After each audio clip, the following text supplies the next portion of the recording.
worth mentioning two big bits of nuclear news that we've had a bit of a hand in recently. And first, there's the news from Scotland that the Westminster government is going to fund feasibility studies looking at the potential for building new nuclear reactors on existing Scottish nuclear sites. And this is fantastic news for obviously the communities that exist, the nuclear communities that exist in Scotland want to see their jobs protected and new opportunities for young people. And the reason this matters is because for the first time we're going to have some hard numbers that show the economic impact of the current ban on nuclear power in Scotland. And if you want more information on our campaign to lift this ban, then please do get in touch with Mark or Jeremy afterwards, our campaign managers.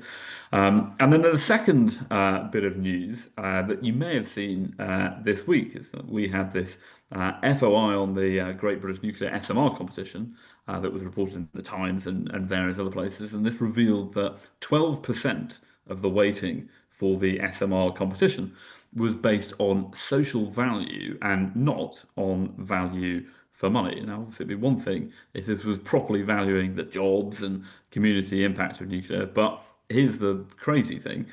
The questions, of which 350 pages or so were available for answers, at one point asked SMR vendors how they would get to a gender equal workforce by 2030. And that wasn't just in the vendor's company, but across the supply chain as well. So instead of focusing on building new nuclear power plants, companies were forced to spend their time tracking gender progress at hundreds, if not more, firms in their supply chain. So, two little nuclear updates for you from the news this week. But let's get on to our playbook for cheaper nuclear. We know that nuclear is reliable, it's clean, it's energy dense, it makes sense on so many metrics, but as things stand, it is much more expensive to build than it needs to be. Sam, over to you to talk us through why this is and what we should do about it. Thank you, and good afternoon, everyone. So, Britain is the most expensive place in the world to build new nuclear power. Um, sorry, I'm just. This is the bit where you go next slide, please, and you don't get the slide. There we go. Let's go view. No, one will actually work this time. So here we go. Hinkley Point C is set to cost £46 billion. That's £14,100 per kilowatt of capacity. That makes it the most expensive nuclear project ever built anywhere in history. Now, Britain Remade has reviewed every nuclear project built since the year 2000, and no one else comes close. France and Finland are delivering the same EPR design for about half as much per kilowatt. South Korea builds at around 1/6 of our cost. We've gone backwards. Sizewell B, finished in 1995, cost about £6,200 per kilowatt. By the way, all these stats are inflation adjusted, so this isn't just some things used to be cheaper back then. This is genuinely, they were cheaper at building back then. And Sizewell C's budget is more than double that before accounting for any overruns. So why does any of this matter? Well, because Britain can't end its dependence on gas with renewables alone. We should be proud of the progress we've made. Since 2010, we've added roughly 40 gigawatts of wind and solar, with much more to come. But as renewables take a larger share, intermittency costs bite. Balancing the grid, curtailment, backup for the weeks when it's calm and dark, and overbuilding to ride out those long winter lulls, those costs all add up, and there are still gaps that require firm, always available power. Power that only nuclear can provide cleanly. Now, AI changes the game. Inference data centers are always on. They want a clean baseload 24/7. And even flexible data centers still want to be online as much as possible, given the absolutely enormous capital costs these companies are paying. Government wants 6 gigawatts of AI-ready capacity by 2030 and 11 gigawatts by 2035. Wind and solar have many strengths, but they're not designed to meet non-stop demand on their own without huge overbuild and storage. And unless nuclear gets cheaper to build as it is in France or South Korea, we will miss out on these opportunities. We modelled the bill impact of new nuclear at current costs. If we build again at Hinkley's current costs after Sizewell C, it will actually raise bills, even if renewables end up more expensive than expected. That's not good enough. But if we can bring costs down to French or even Korean costs, bills will fall. One large plant at those prices saves households billions over 25 years, and a fleet would save even more.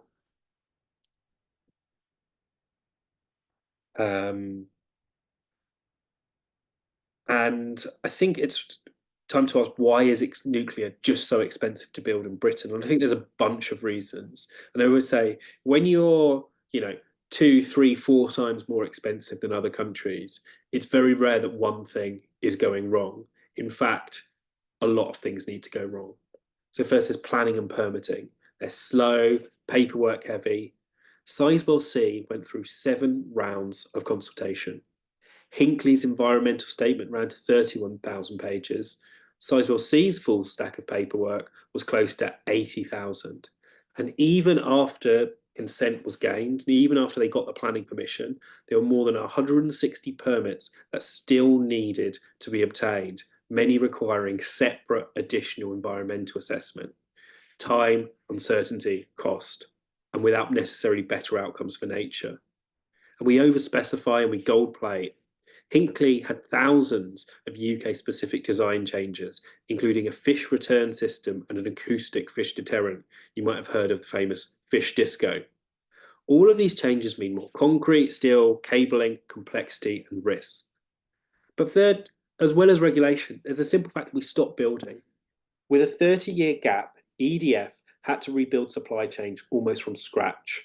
When construction began on Hinkley Point C, there was reportedly just one nuclear qualified welder left in the UK, it working. Stop-start pipelines mean firms don't invest in skills and kit. The industry stays fragmented and inefficient, and as a result, we're reliant on foreign suppliers and layers upon layers of subcontract, with everyone taking their cut. We don't standardize either. France and Finland stuck pretty close to the core EPR design, but we added extra layers, a separate hardwired control system, additional diesel backups, an extra spent fuel pool cooling train, choices that all push costs up. And then there's the way we regulate. Look, safety is essential, and nuclear is a very safe technology. Let me get the slide up here because I think it's pretty stark. There you go. As you see, nuclear is as safe as wind and solar. You might debate what's safer, wind or solar or nuclear, but the real point is everything is much, much safer and much, much cleaner than coal, oil, or natural gas. Now, on top of that, we don't we use this principle for regulation that leads us to pursuing ever smaller risk reductions. It's called as low as reasonably practicable, or a LARP. It's sensible in theory, and in some sectors it works. But for nuclear, it drives bespoke features and long safety cases to avoid trivial doses of radiation. Nuclear is the safest way to generate electricity, but radiation is seen as this big, scary boogeyman. But the reality is, most of the radiation we receive, in fact, almost all of it, is natural.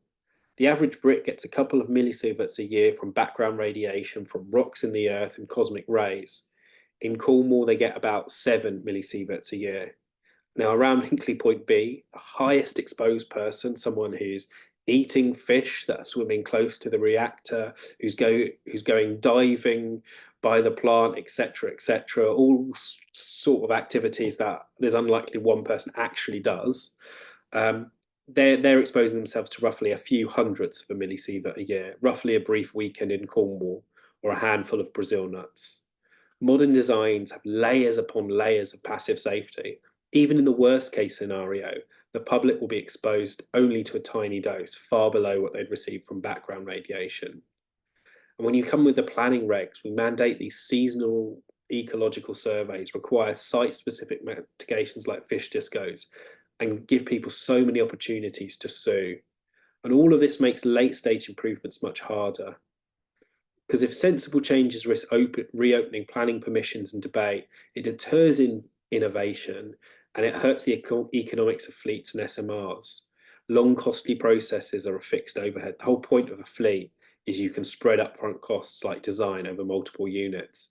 But when all of those changes constantly mean more and more bureaucracy, you don't get those benefits. So what do we do? So we put together a playbook for cheaper nuclear. We talk to experts in nuclear engineering, in environmental legislation, people who have worked on projects, people who have designed nuclear reactors or at least led teams that have designed nuclear reactors, and tested our ideas against them. And we came up with three sort of broad categories. First, we need to restore proportionality to safety regulation.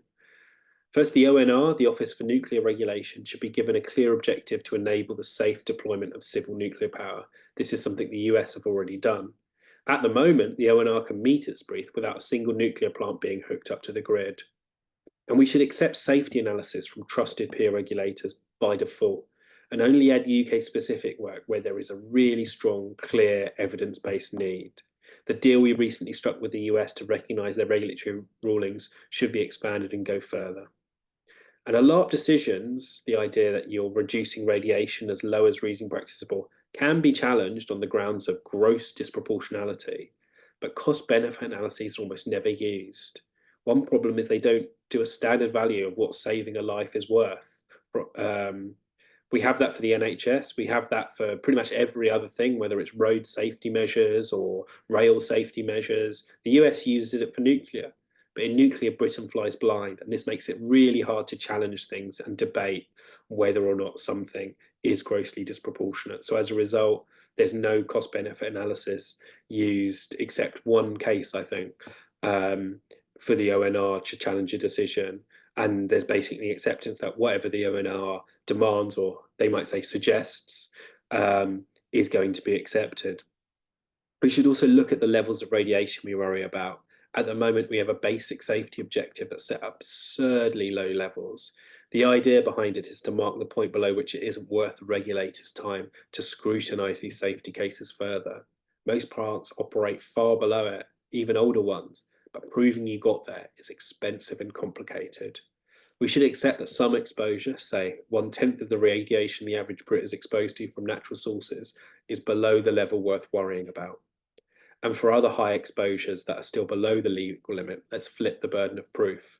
The ONR should have to prove changes are necessary using cost-benefit analysis, not the other way around.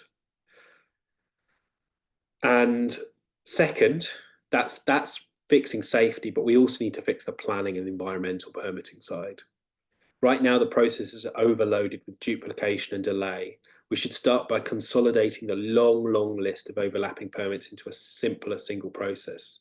When it comes to environmental and habitats rules, we should fix how the habitats regulations work. I think it's a real shame that the government have failed to do that in the recent planning and infrastructure bill.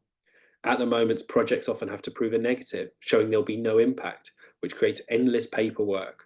The rules should be amended so that Natural England can only block a plan if there is clear scientific evidence of harm.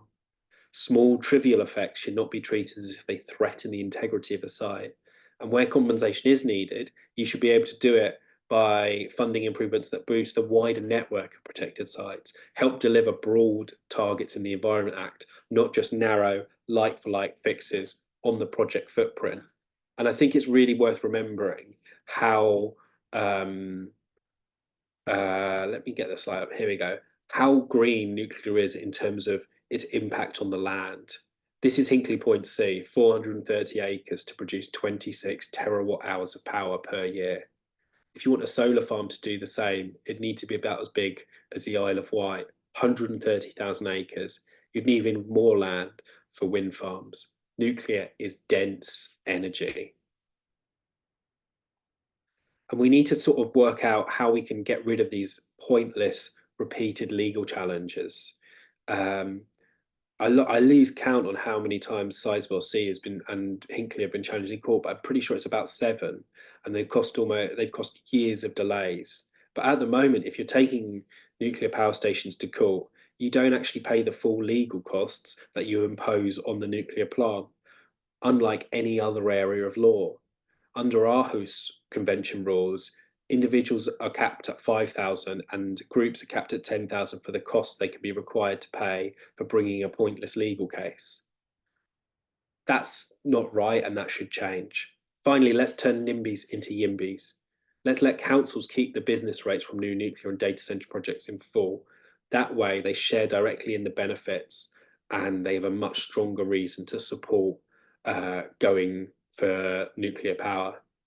None of this lowers the bar on protection, but it shifts effort to where it matters, eliminates pointless duplication, and it reduces perverse incentives to bring court case after court case. Finally, the third and final plank of our plan is about private investment. Small modular reactors are different. They're factory built modules assembled on a site no bigger than a football pitch. They could be even smaller. They've got lower unit costs and they're repeatable. And what makes this special is that they can be financed privately. Things like contracts of difference or long-term power purchase agreements that we use for things like wind and solar, where industrial businesses, whether that's a factory or a data center, can buy their power directly, should be able to work, and they do in the US. However, in the UK, there's a lot of barriers. First, the schemes for government support, like contracts for difference, are closed off for small modular reactors. Second, the sort of certificates you get and the green financing options that are available for renewables don't apply to nuclear, even though nuclear is as green and as low carbon as wind or solar. And finally, we need to sort out the grid in this plank. Getting a new grid connection can take a decade. Most of the queue is already taken up by wind and solar projects. We should make it easier for data centers or industrial sites that want to co-locate with reliable nuclear power to get a flexible connection. That means private wire from a nuclear plant straight to a factory or a data center, with the grid only there to provide support in the times where the nuclear plant has to go down or there are emergencies, to provide a bit of stability. Now, Britain led the world into the nuclear age. Calder Hall in 1956, a dozen plants after. We can lead again. The prize is big: lower bills, less exposure to gas shocks, a grid that can power heat pumps and industry and AI around the clock, and real progress on cutting carbon without swallowing huge areas of the countryside. Our message is simple: nuclear works, it's safe, clean, and reliable. And in other countries, it's affordable too. Britain can get there, but only if we change how we regulate, how we plan, and how we finance. That's what our playbook sets out: practical steps they can take to make nuclear cheaper, faster, and easier to build. If we want abundant, low carbon power, we have to build. This is a plan to do that. Thank you. Brilliant. Thank you so much, Sam.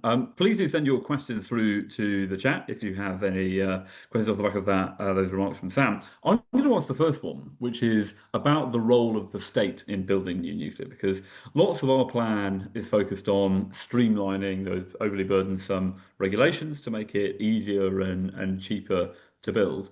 But lots of those countries that have built nuclear quite cheaply, or certainly cheaper than us, France, Korea, indeed Britain previously, there's been quite a big role for the state, but obviously cash is tight at the moment. What role do you think we need for the British state in delivering cheaper nuclear going forward? I think if the British state wanted to commit seriously to building a fleet, then that would be a very good thing. But I think we have to recognise the fiscal position is very, very tough at the moment. And we have to look at how there are new sources available with perhaps the same dry powder as the state has traditionally had that could help finance this. So you look at the AI companies, they're investing amounts of money that states can only dream of at the moment.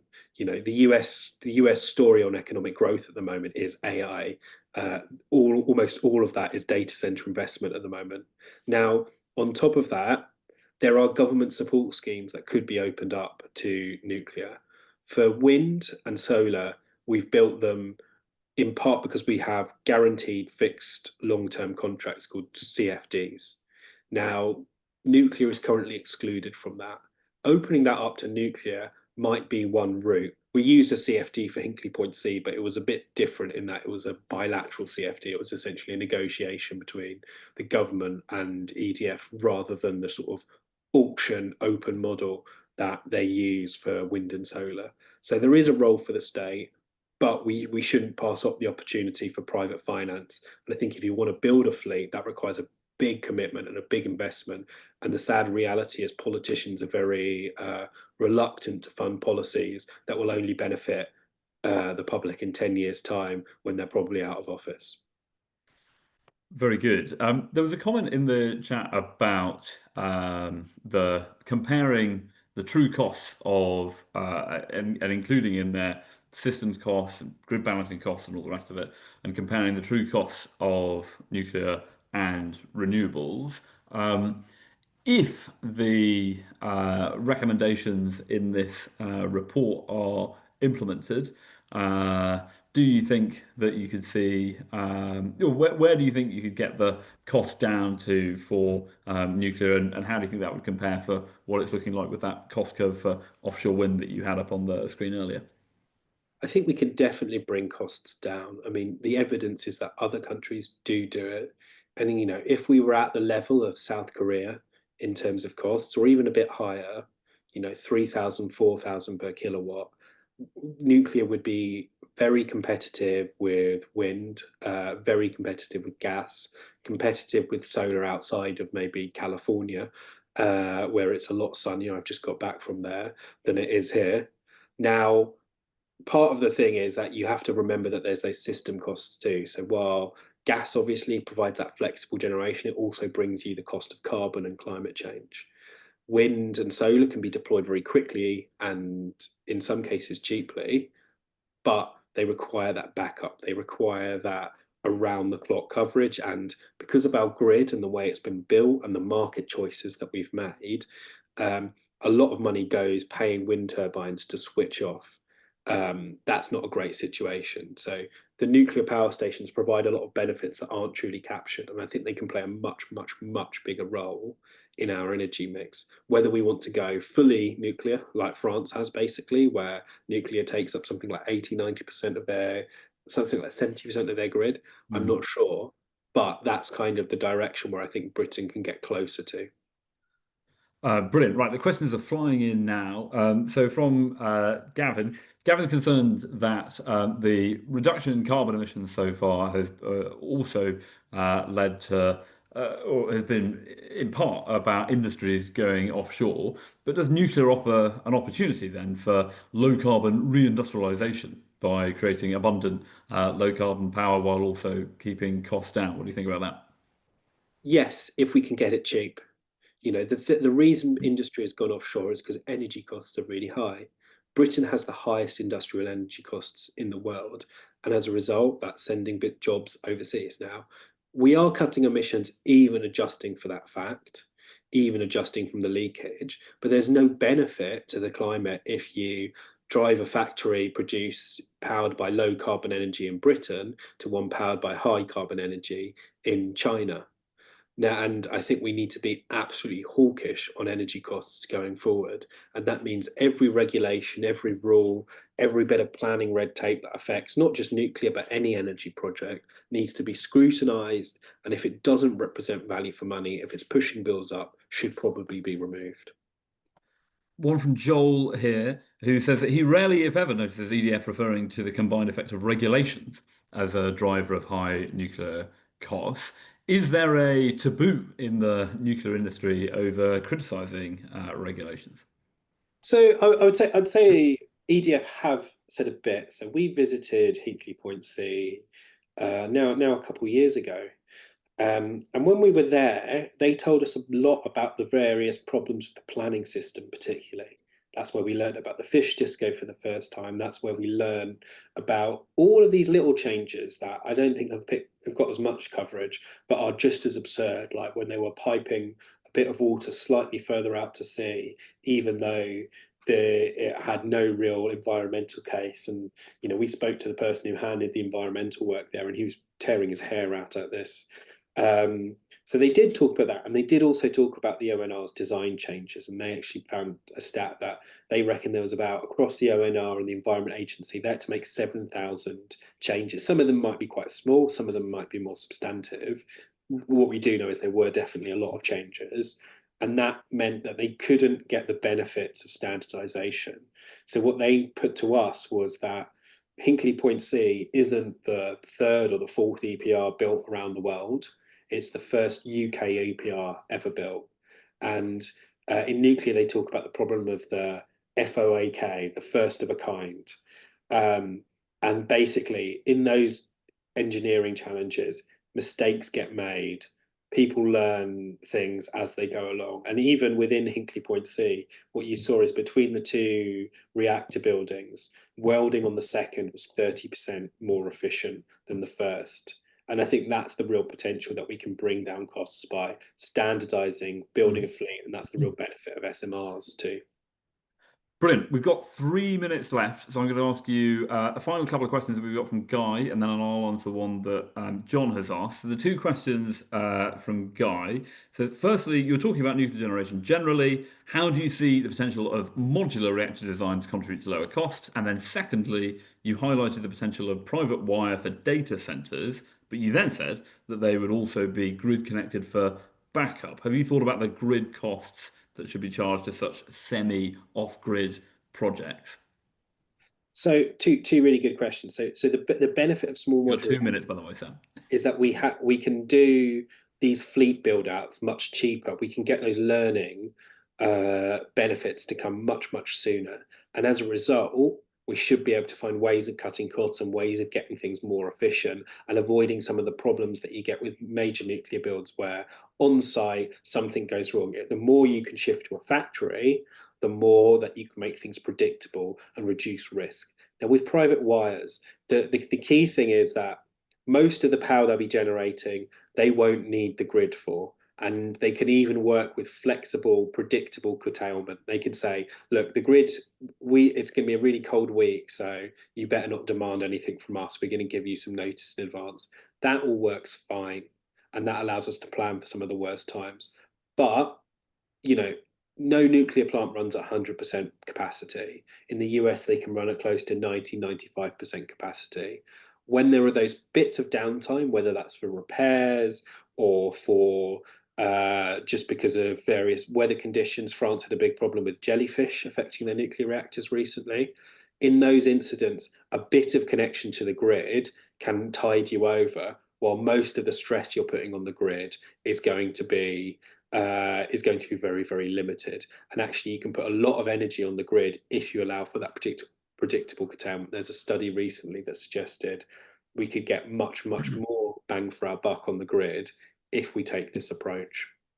Brilliant. Thank you so much, Sam. We will wrap it up there. The final question from John was about the fact that nuclear projects seem to have very strong local support. And we found this with our campaign all across the country. And it makes sense, of course, because people who are in those areas that have nuclear power plants, almost everyone knows someone who was involved either in building the plant in the first place or and knows someone who's worked there. And that's in no small part why we are campaigning to lift the ban in Scotland so that those sites that have had nuclear power historically can still enjoy it going forwards, and we see the jobs and the reindustrialization that we've talked about going forwards. Thank you all so much for joining.